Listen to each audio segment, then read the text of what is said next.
Vamos a hacer hoy el ejercicio que se propuso en la prueba de acceso a la Universidad en Andalucía 2017, correspondiente a la opción B. Es un ejercicio peculiar, sabéis que me gusta traeros los ejercicios que se salen un poco de los enunciados comunes, pues para que estéis preparados para resolver cualquier cosa que se os plantee.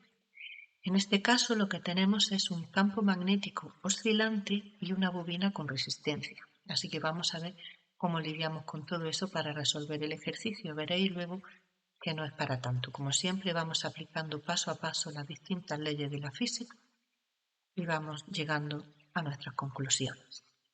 Bueno, pues en el apartado A nos proponen o nos preguntan sobre un haz de electrones que atraviesa una región del espacio siguiendo una trayectoria rectilínea. En esta región hay aplicado un campo eléctrico uniforme y nos dicen si es posible deducir algo acerca de la orientación de este campo y que repitamos el razonamiento para un campo magnético uniforme. Bueno, pues si los electrones siguen una trayectoria rectilínea es porque no tenemos ninguna fuerza que los esté desviando, o lo que es lo mismo, la fuerza está siendo paralela al campo electrostático.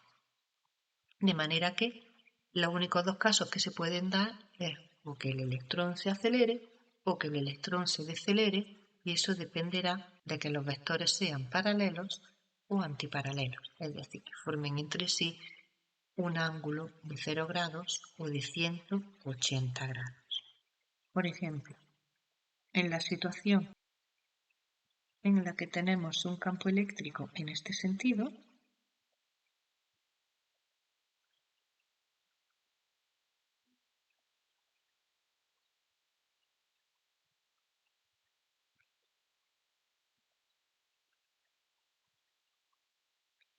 el electrón se va a decelerar, se va a ir frenando por la fuerza repulsiva que ejercen estas partículas de aquí y la fuerza atractiva que ejercen estas de aquí.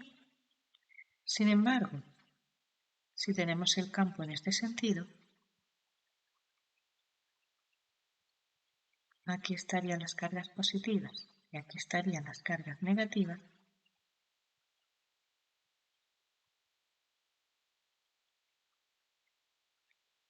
En esta situación, el electrón se va a ir acelerando porque siente la atracción de estas cargas de aquí y la repulsión de estas de aquí.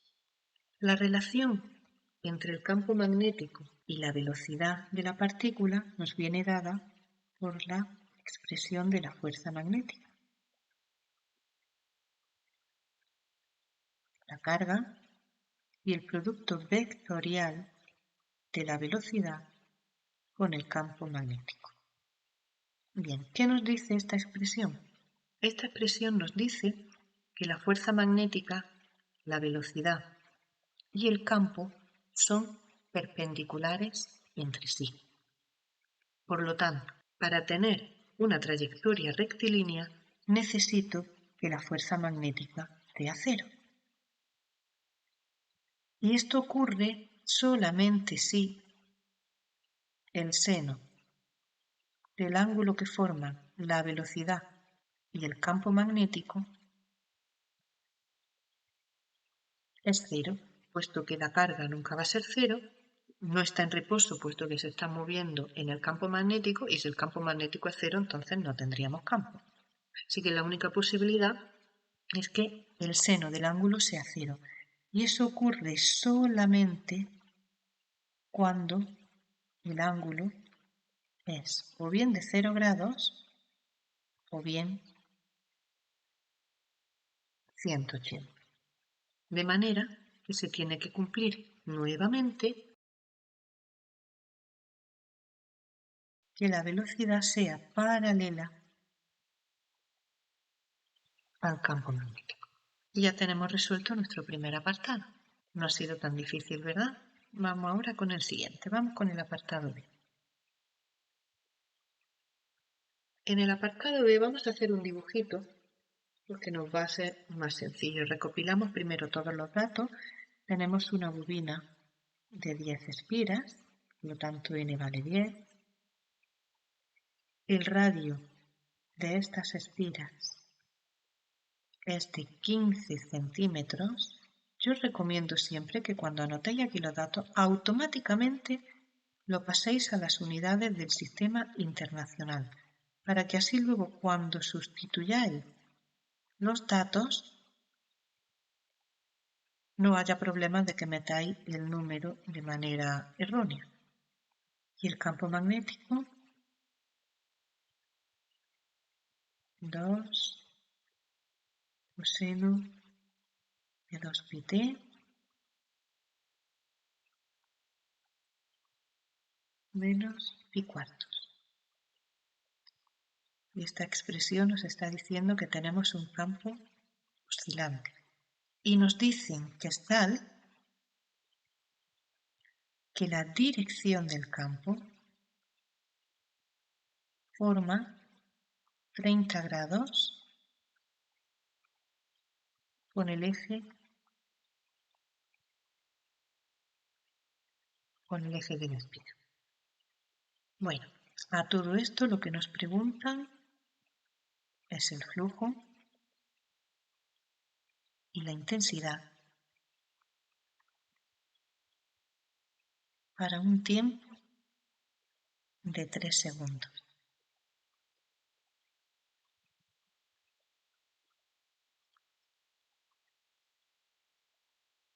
Vamos a hacernos un dibujito que nos ayude. Aviso que yo dibujando no soy nada buena, así que tendré que echarle un poquito de imaginación.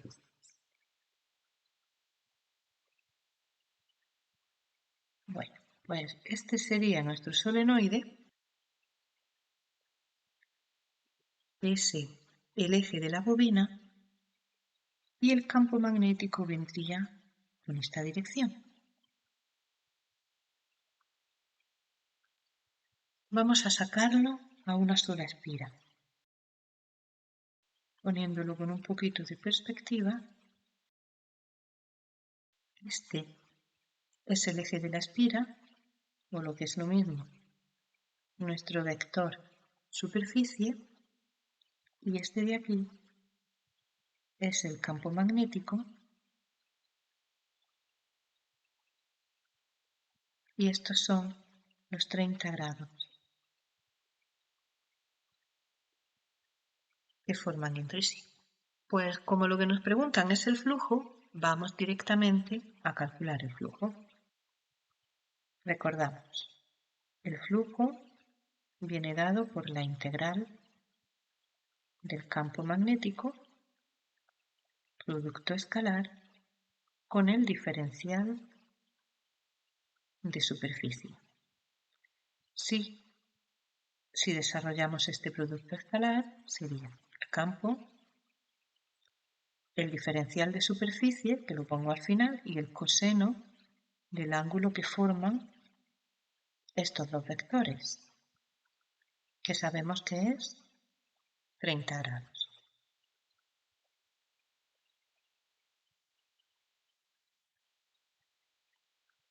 El campo magnético es oscilante, pero el campo magnético no depende de la superficie. Por lo tanto, podemos sacarlo fuera. El coseno de 30 grados es un escalar, por lo tanto, también nos sale fuera de la integral.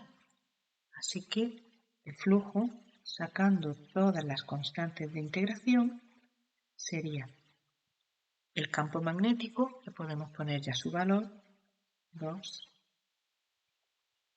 coseno de 2 pi t menos pi cuartos, el coseno de 30, que si recordáis es raíz de 3, partido por 2, y nos quedaría la integral del diferencial de superficie. Pero el diferencial de superficie, al integrarlo, nos queda la superficie de la espira, por lo cual tendríamos 2 veces, poniendo todos los números delante, raíz de 3 partido 2, este 2 de aquí se nos va con este de aquí,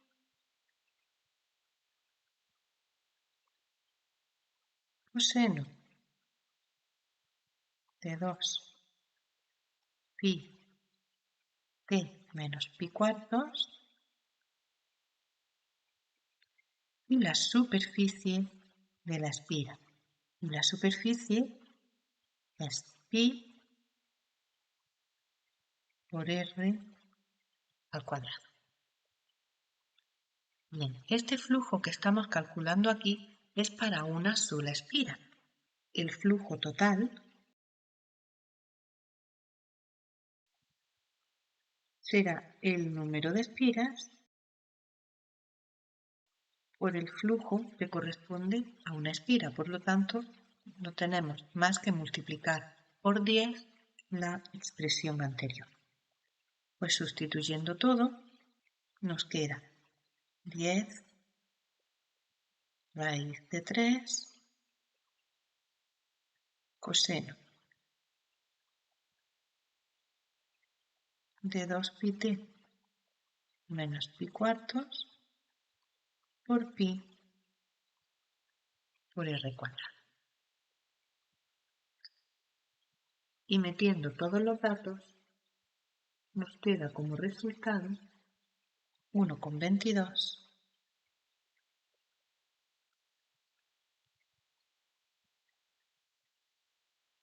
por el coseno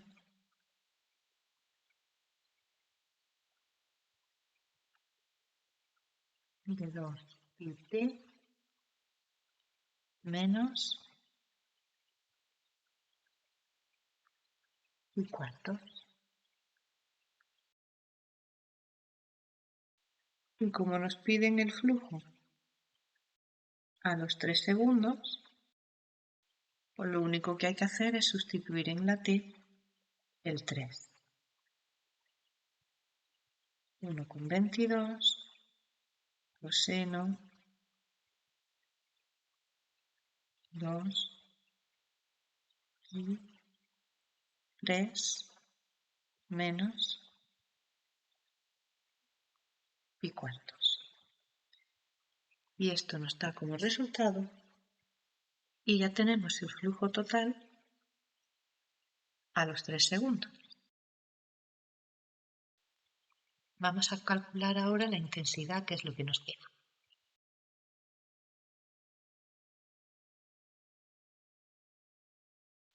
Subimos esto un poquito. Bien. Si recordamos la ley de Ohm, nos decía que el potencial era la intensidad por la resistencia. Teniendo en cuenta que para nosotros el potencial es la fuerza electromotriz, la ley de Ohm nos queda expresada en la forma fuerza electromotriz igual a intensidad por resistencia. Y despejando la intensidad, nos queda el cociente entre la fuerza electromotriz y la resistencia, por lo cual, para saber la intensidad, necesito calcular la fuerza electromotriz. Y la fuerza electromotriz la obtenemos de la ley de Faraday-Lenz, como la derivada del flujo con respecto al tiempo. ¿De qué vamos a derivar nuestro flujo? Derivada con respecto al tiempo de 1,22 por el coseno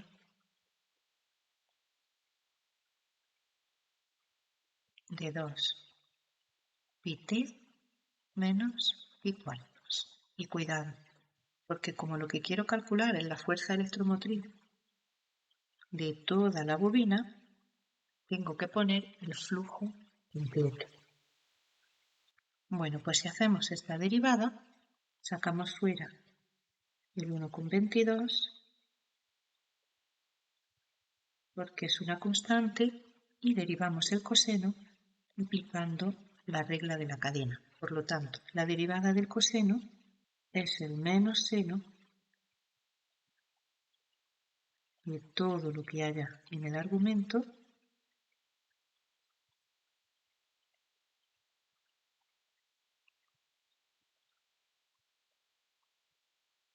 por la derivada del propio argumento, que como estamos derivando con respecto al tiempo sería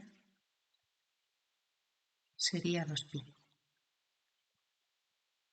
Multiplicando el 2pi con el 1,22 y teniendo en cuenta que tenemos dos signos negativos y se nos quedan positivos, el resultado de la fuerza electromotriz es 2,44pi por el seno de 2pi menos pi cuartos. Y como lo que queremos es calcular la fuerza electromotriz a los 3 segundos, pues no tenemos más que sustituir la t por su valor. Y el resultado que nos queda es de 5,4 voltios. Así que una vez calculada nuestra fuerza electromotriz, ya podemos calcular la intensidad, que es lo que nos pedían. Y la intensidad era la fuerza electromotriz partido por la resistencia, que era de 0,2 ohmios. Y este cociente nos da como resultado 27 amperios. Y ya tenemos calculada la intensidad que circula por la bobina. Bueno, al final no ha sido tan difícil, ¿no? Os dejo el pantallazo del ejercicio completo y recordaros simplemente un par de detalles.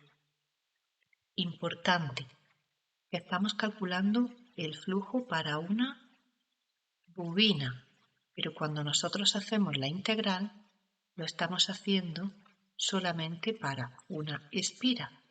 Por lo tanto, tenemos que calcular luego el flujo total multiplicando sencillamente por el número de espiras que tenemos. Y la otra cosa que tenemos que recordar para este ejercicio es esto de aquí,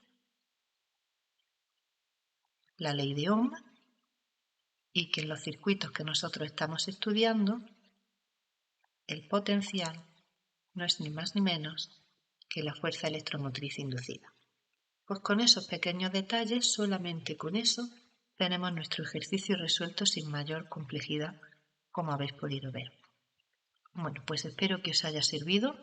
Mucho ánimo, seguid estudiando. Cualquier duda en los comentarios del vídeo me lo podéis dejar y en cuanto pueda lo resuelvo. A seguir trabajando y a la perfección por la práctica. Nos vemos en el próximo vídeo.